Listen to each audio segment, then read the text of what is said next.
يا أيها الذين آمنوا هل أدلكم على تجارة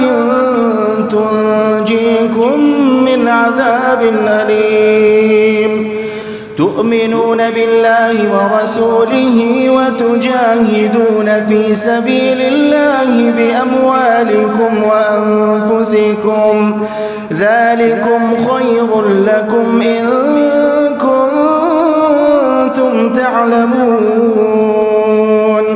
يغفر لكم ذنوبكم ويدخلكم جنات تجري من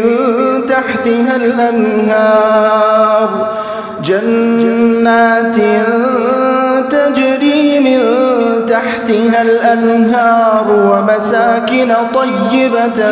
في جنات عدن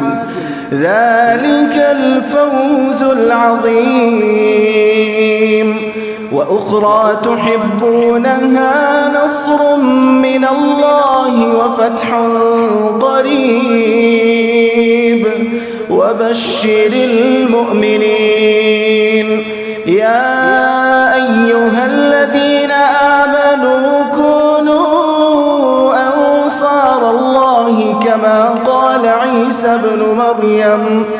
كما قال عيسى ابن مريم للحواريين من أنصاري إلى الله قال الحواريون نحن أنصار الله فآمنت طائفة